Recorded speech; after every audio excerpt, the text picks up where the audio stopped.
Hello everyone, welcome to my first YouTube video. As such, I got a new camera, new microphone, so we're going to be testing it all today. So bear with me. Hopefully this will be good and somebody will learn something today. So we're going to start today on my first episode. We're going to talk about Venomous Room safety and just some protocols, especially for beginners, that you can do when you're setting up your venomous room for the first time to house venomous reptiles. So without further ado, let's get her started. So first thing we're going to look at going into a venomous room is making sure that our venomous room has controlled access. And this can be done with a padlock, it can be done with a key lock, it can be done with a deadbolt, it can be done with computerized keypad lock, a smart lock, whatever lock you want to put on it to make sure that only you have access to it when you need access to it. Obviously, the more people you let in and out of your venomous room, the more the liability is for you. And me personally, I want controlled access. I want to know when people are entering that room. I want to know what my liability is and what my risk is. And frankly, I want to be accompanying every person that goes in the room. So I decided here to go with a keypad lock. My lock is a 4 to 6 digit code. I can change that code whenever I want, but I used a key lock for a little while. I noticed that I was forgetting my keys very often upstairs, and it's just a pain in the butt to walk back and forth to go get your keys to open the door. So I found with the 4 to 6 digit code, wham bam, thank you ma'am, you're in, you're ready to go. So what do we want? Well, on the doors, we definitely want to have a marking that there's dangerous reptiles inside before people come in here, venomous reptiles especially. We want to make sure that once we get inside the room, a couple things are going on. First off, we're going to have enclosures inside the room. We're going to have snakes inside the room.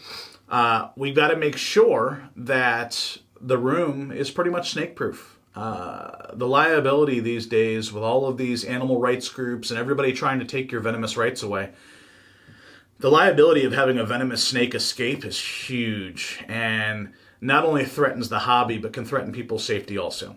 And that's where you want to mitigate any risk. God forbid one of your venomous snakes gets outside and you don't know about it, or God forbid one of your venomous snakes gets loose in your house and you don't know about it. Could be a major problem for you. So once you're inside the room and you have your room picked out and everything, snake-proofing the room is critical. Making sure that there's no nooks and crannies that those snakes can escape through. Spray foam is going to be your best friend.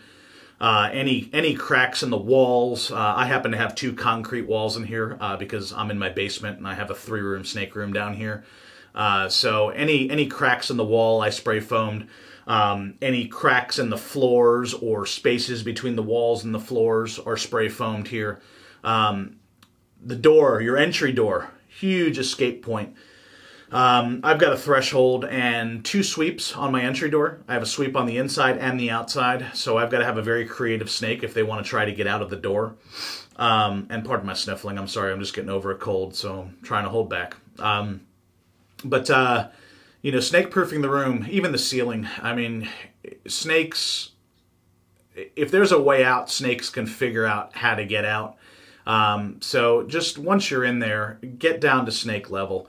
Get on your hands and knees, check the floors, check the walls, check everything you can. And if there's even a question or a shadow of a doubt, just take care of it and make sure it's sealed. So once we're in the room, a couple things. Once we've got the room snake-proofed and everything's good to go, we've got some choices as far as what species we're going to house and what enclosures they're going to be housed in. Once you know the husbandry requirements and what you're going to put them in, and I mean, we're talking tons of different enclosures that you can house reptiles in. I am totally against fish tanks for most snakes, especially venomous snakes. I do not like accessing venomous snakes from overhead. I don't think it's personally safe.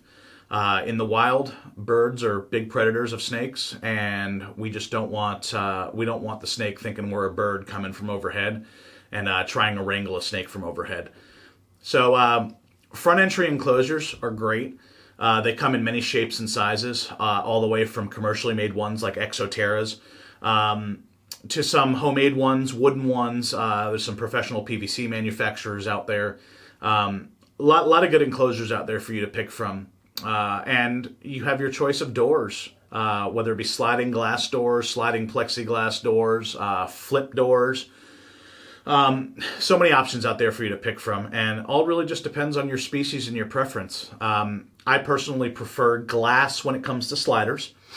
I am not a fan of plexi sliders. They warp, they become very difficult to pull back and forth, and they scratch so easily. So when it's a slider for me, my only sliders I use are going to be with my terrestrial ground-dwelling species, and they're all going to be glass. My arboreal or semi-arboreal species are going to have front opening, either almost flip opening this way doors or flip from the top down doors.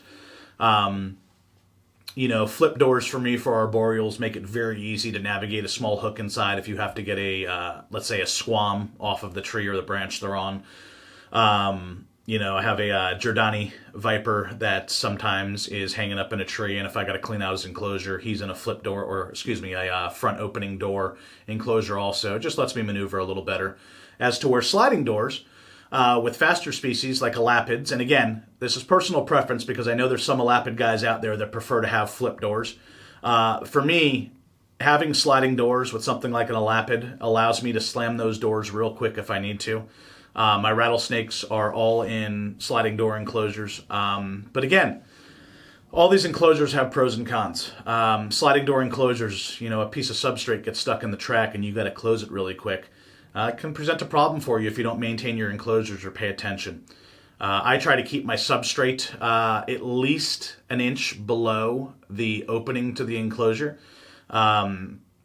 Most of my enclosures were custom made by a manufacturer here in Ohio, and it has high lips on the inside when you open it, which allows me to have a 1.5 inch layer of substrate that's probably about an inch or an inch and a half below the lip of the opening for the cage. It just helps me keep substrate out of the tracks and so on. So again, there's guys that like exoterras. I can use exoterras for arboreal species. Obviously, we all hear that screens can be unsafe on top, which is 100% true. I keep my hands away from my screens. I have warning signs on the screens, but I like the exoterras for my arboreals because of the ventilation they have. They move air pretty well through them, and it's what I prefer to keep my arboreals in. So, moving on. Once your enclosures are picked, we've got a couple different things we've got to look at here. The enclosures have to be secure. What are you locking them with? I prefer showcase locks for my sliders. And for my opening doors, I use either a padlock or a cable lock, just depending on the opening enclosure I have. All of your enclosures want to be fully labeled with what's inside of them. Obviously marking that there's dangerous reptiles inside of them. Scientific name. Common name. God forbid the firefighters or paramedics have to come here. You always want the enclosures in your room marked for their safety and for yours. You take a bite, you pass out. Somebody needs to know what bit you. So just mitigating all risk and everything like that. And again, none of us are immune to bites. I mean, venomous keepers always have that risk in the back of their head. Obviously, the safer you are with the tools you pick and what you choose to do with your snakes, the less risk you have. But onward to tools. So if you're a venomous keeper, you do need certain tools to manage your snakes. Starts with a hook. I have a collection of maybe 12 hooks that I use. I do not use all of them. I just use the ones that I like, that are balanced to me, that are light, that are constructed well. I don't choose to skimp on any of my tools for venomous keeping. Expensive doesn't always mean better, but in most cases in this hobby, the more expensive something is, the better it is. So I try to buy the top-of-the-line hooks. Obviously, I don't want to be having a hook that bends when you use it or is not balanced or is heavy. It just makes your life miserable. So once you hook the snake out, where's it going? Well, it can go in a bucket. A labeled bucket, that is, so people clearly know what's inside of it. These buckets have a lid on top. that are see-through, so you can see what's going on inside. And it looks like everybody's going to bed, which is why my lights just came off. If you don't have a bucket, trash can works with a lid. A secure tub works with a lid. Anything that's secure, and I prefer something that's either a see-through tub or a see-through lid, so you know what's going on inside there. Obviously, anytime you open any type of enclosure, both enclosure that the snake lives in or temporary enclosure while you're cleaning the enclosure that they have out, always use a hook. Know what's going on inside and use a hook to protect yourself. Whatever lid you're pulling off to take the snake out, use it as a shield.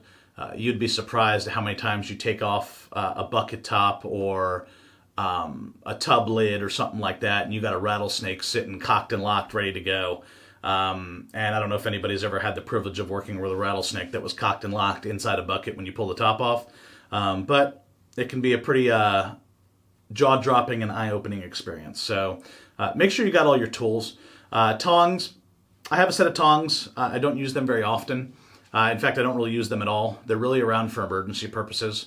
Tongs can damage a snake or hurt a snake if they're used improperly.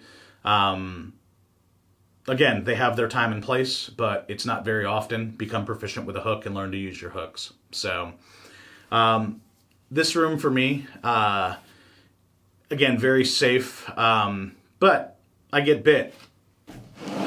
Does everybody have one of these? If you don't, you should. These come from a gentleman named Joe Pittman out of Florida. They are bite protocols. So I keep protocols for every species of snake I have in here. Right now I think I have 18 of them. And I want to make sure that if I get bit, somebody knows how to treat me. Not guaranteed that the doctor you give this to is going to follow it, but there's a lot of doctors out there, believe it or not, that don't have experience treating exotic snake bites, or some don't even have experience treating, domestic snake bites like your rattlesnakes and so on and so forth. So always have your bite protocols ready. Have an escape plan ready, both if your snakes escape or a hospital plan if you have to go to the hospital if you get bit. The numbers to call, the professionals to call, the doctors to call. Warn your ER when you're on the way. Let them know you're coming in, or whoever's with you, have them let them know who's coming in. The more advanced warning that you can give everybody for your safety, the better. Remember, every second that goes by is tissue lost. Every minute that goes by could be life-threatening. So the more information and the more prepared you are and the calmer you react, the better your chances are of getting through something drastic like that. So basically, that's going to conclude the first episode I got. I hope I was able to enlighten some people on kind of safety protocols that they should look out for inside their venomous room in their house, especially for first-timers or people getting into venomous snakes. Feel free to like the video. Follow me on YouTube. My wife and I have probably 43 or 44 different species in our house, and we'll start getting into some animals in some future episodes next week. But I appreciate everybody tuning in. Thank you very much, and have a great day.